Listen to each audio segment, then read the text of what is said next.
Ladies and gentlemen, welcome to another edition of Colts Coffee and Conversation. My name is Carl. And I'm Holly. I'd like welcome to another exciting edition of Colts Coffee and Conversation. How are you doing, Holly? I'm doing excellent, thank you, Carl. Beautiful. And how are you doing? I'm doing fantastic, thank you. I'm so glad to hear that. No, good. I'm glad you're glad that You're you're glad here. that I'm glad that I'm glad? Yes, gladly. Alrighty, guys. Well, we hope you enjoyed the first edition of what we are covering.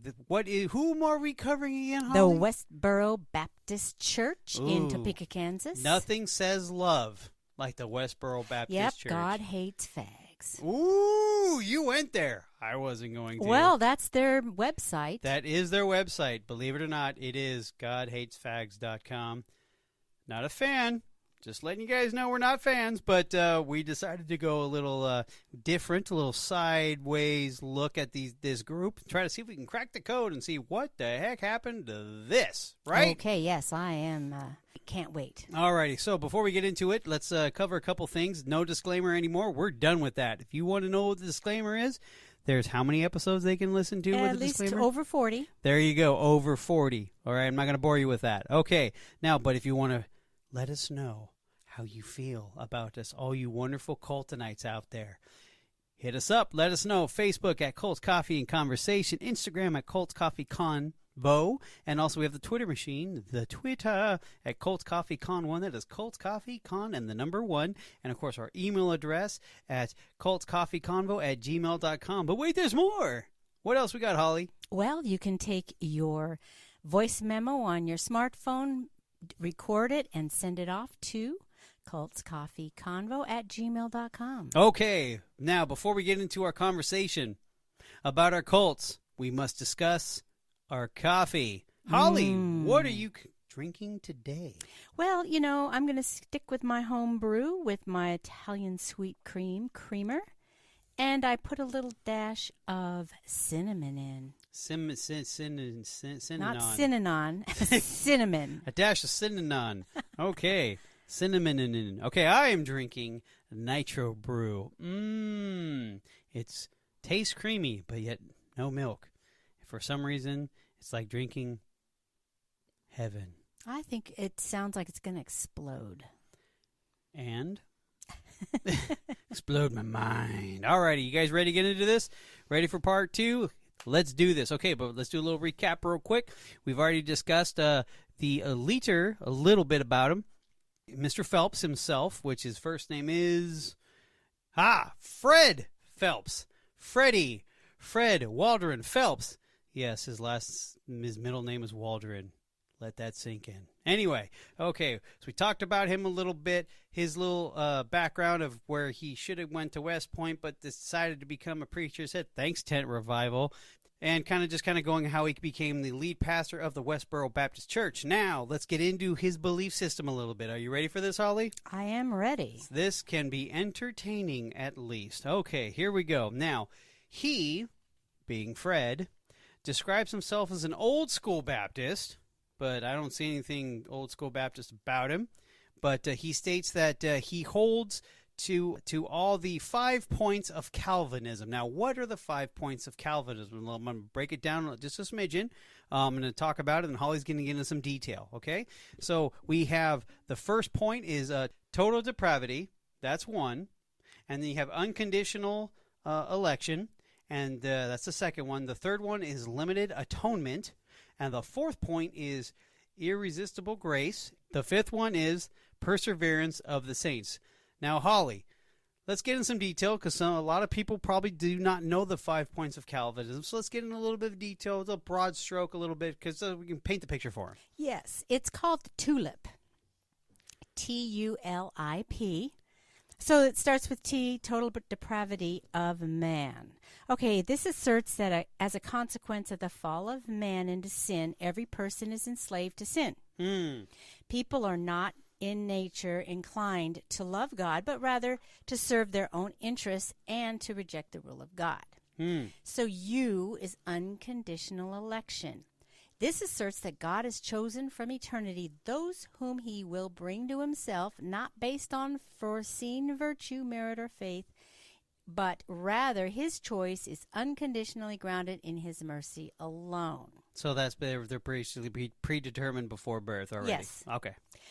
Limited atonement. This implies that only the sins of the elect were atoned for by Jesus' death. So this is pretty rough right here, because it's saying that if you're chosen to be saved, Jesus only died for those who were chosen to be saved. Beautiful. Okay. Okay. Irresistible grace. This means that when God sovereignly purposes to save someone, that individual certainly will be saved. That means you have no choice. Okay. And perseverance of the saints. Saints meaning just Christians, Gotcha. not saints in heaven. Yes. God is sovereign, and his will cannot be frustrated by humans or anything else. Those whom God has called into communion with himself will continue in faith until the end. Those who apparently fall away either never had true faith to begin with, or if they are saved but presently walking in the Spirit, they will be divinely chastened and will repent.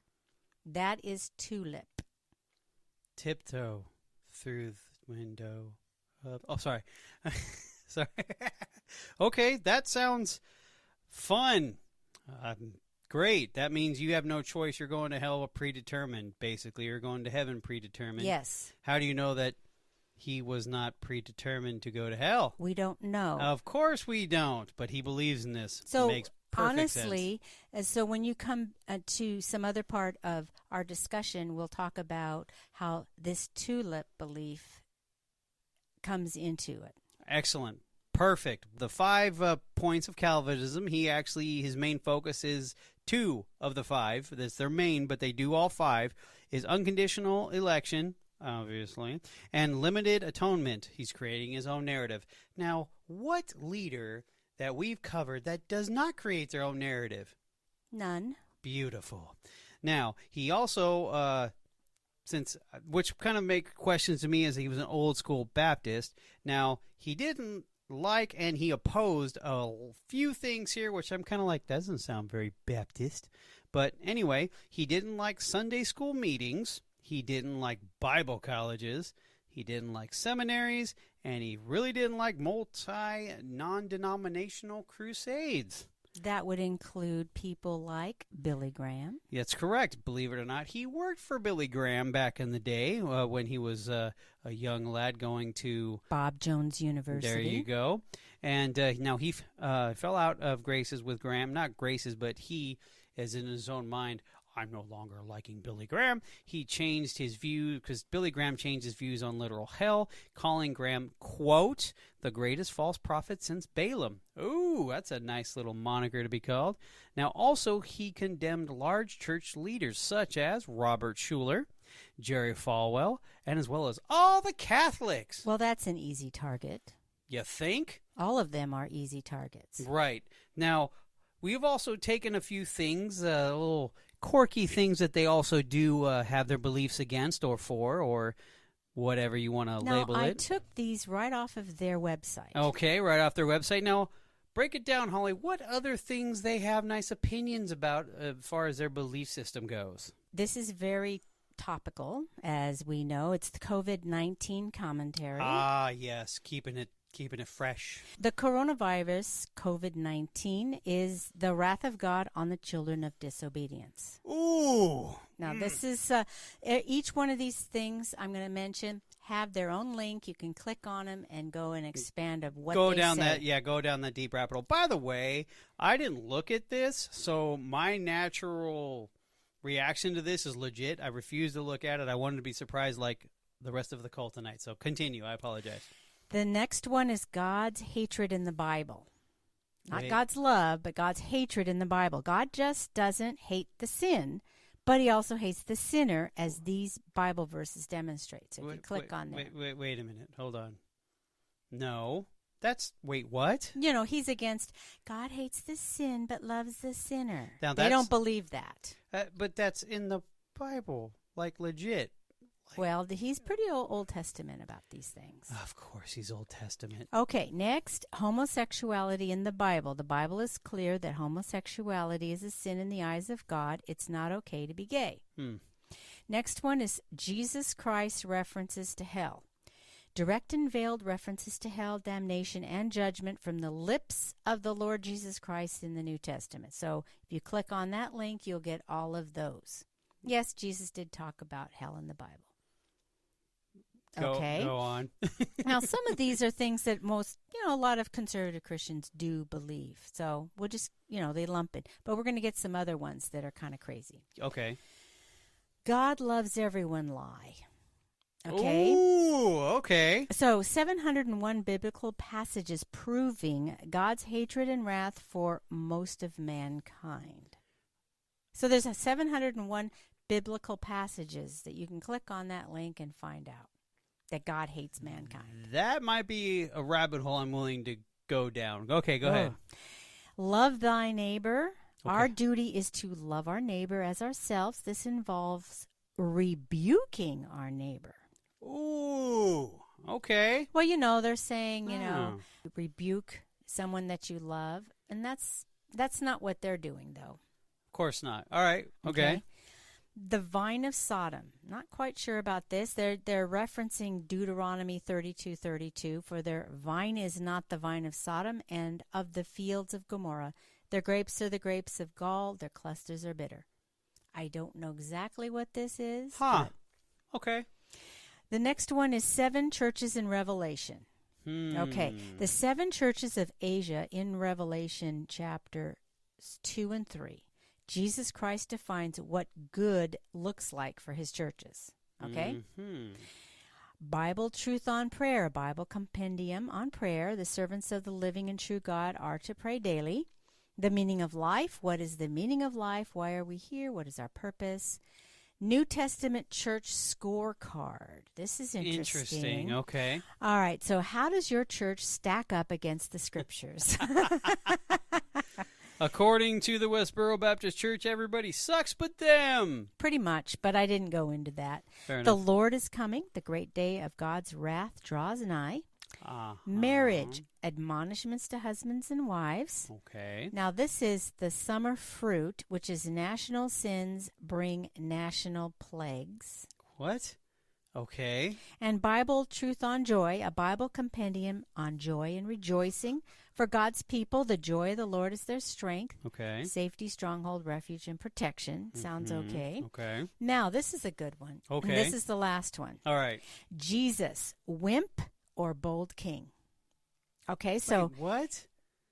Okay, go he's ahead. either No, one sorry, or the other. Okay. Oh, Okay, all right. so Jesus Christ is he, because, we believe he's still in heaven. Right. Milk toast, mealy mouth, namby-pamby, mollycoddler, hippie wimp, or bold and brave preacher, king, captain, and judge. Modelly coddler? Yes. Interesting. That's an old people thing. Well, these are, I've heard stuff preached like this before. Modelly coddler. Milk toast, mealy mouth, namby-pamby, mollycoddler, hippie. That's straight from the 50s. Pretty much. Listen here, milk toast. All righty. Interesting. Okay. Well, there you go, folks. You want to go down that rabbit hole. That one that pretty interesting about, was it the 701 whatever? Yes. 701 biblical passages proving God's hatred and wrath for most of mankind. But oh gosh. Okay, I don't want to go on a theological rant, but wait a minute, hold on here. We're made in God's image, right? I guess apparently not. Okay. Alrighty. Well, he sounds like a nice guy, right? Beautiful. Well, here's an interesting little spice about this man. He was also a lawyer. So we're going to go down a little bit of his interesting law practice. Yes. Are you ready to have some fun with this? This will probably surprise some people. It will, yes. Okay. Now, believe it or not, he was a majority of a civil rights lawyer. Interesting. Nice little twist here. Now, he earned his law degree from Washburn University in 1964. I bet you he's not on the list of prominent alumni. Probably not. Yep. So he founded a Phelps chartered law firm. Now, claiming he brought down the Jim Crow law in Topeka. Okay, all right. That sounds nice, right? Okay. Yes. Sounds nice. Now, his law firm made up of 1/3 of the state's federal docket of civil rights cases. So this man was a busy man. So, when I was reading this, I'm like, no way. Yes way. Now, Phelps took cases on behalf of African-American clients alleging racial discrimination. Now, the racial discrimination was by the school systems and also the predominantly a black American Legion that was raided by police alleging racial-based police abuse. Okay. Now, he also did obtain settlements for their clients. So, sounds nice, right? Okay. Now, they also represented... Here's some interesting things. Also represented non-white people from Kansas, also known as Jayhawks. Yes. Okay. In discrimination actions against the Kansas City Power and Light. And he also represented 2 Kansas University professors alleging discrimination at Kansas universities. Okay. Very good. Now, Phelps received awards from the Greater Kansas City Chapter of Blacks in Government and also the Bonner Springs branch of the NAACP for his work on behalf of black clients. Not bad. Well, fast forward a little bit, okay? In 1994, there was an author who wrote a book called Addicted to Hate by John Michael Bell in discussing of, this is weird because he's known for hate, being a hateful, whatever you want to call him, pastor, leader, whatever. According to his son, which is Nate, Phelps expressed racist views. Now, Nate Phelps states that they largely took civil cases for money rather than principle, which is a contradiction in its own way. It's very, very just, what? It's like one of those things where you hear this and you just kind of like, hey, well, I'm confused on this for just a second here. But it's true. Now, Shirley Phelps denies these claims, because we're going to get into the family episodes of their wonderful, loving family, but she disputes this as well. Now, going a little further, now we're going to kind of read back a little bit, and now in 1979, Phelps was disbarred, now only in the state of Kansas. This is the reason why he got disbarred. There was a case about false... Well, actually, you know what, Holly? You have a little bit more of a detail better than I do in regard in this court case about a court clerk didn't do something for her, and then yes, she is named Carolyn Brady, and she had failed to have a court transcript ready for Phelps on the day he asked for it. Right. Although it did not affect the outcome of the case, Phelps sued her for $22,000. That's a lot of money. So back in the 79. ensuing trial, Phelps called Brady to the stand, declared her a hostile witness, and then cross-examined her for nearly a week, during which he accused her of being a slut, tried to introduce testimony from former boyfriends whom Phelps wanted to subpoena, and accused her of a variety of perverse sexual acts, ultimately reducing her to tears on the stand. Now, I don't understand how the judge let this go. Well, due to this lovely scene he created in the courtroom, that what got him disbarred. He pretty much said, you know what? Yeah, you don't need to be a lawyer anymore. So here's the thing that we were finding out is that you can be disbarred from the state, but you're still not done, but you can still practice law in federal court, and this is where he decides to go a little further in his career. Now, of course, we have a few fun things that we're going to look over here. Now, he sued Ronald Reagan. Look at that. He sued Ronald Reagan over Ronald Reagan's appointment of a U.S. ambassador to the Vatican, stating, quote, for his reason of suing is a violation of church and state. Now, this case, of course, was dismissed, but here's the one that really got his gander. In 1985, 9 federal judges filed a disciplinary complaint against Phelps and 5 of his children, alleging false accusations against the judges. Now, in 1989, 4 years later, the complaint was settled and never practiced federal law in court again. So there it is. This is the man who baffles us all still to this day. Oh, yeah, he baffles me. Yes. That is pretty much his law career. Now, I know everyone's kind of going, well, he did some good. Well, no, you are correct, he did some, but it was for different reasons why he decided to do that. So, are you still interested, Holly? Oh, yes. We haven't even touched on. We haven't scratched the surface on this group yet. No, this is just the history. This is just we're still going into the history. Yes. We still have to follow up all the way through today. Yes. Day, right? Yes, and some of these. This group has gotten some famous publicity, national publicity. Yes. I.e., the Howard Stern Show. They were on quite a few times there as well. Yeah, he had them on. I know. I was like, wait, what? And then I remember, oh, yeah, they are.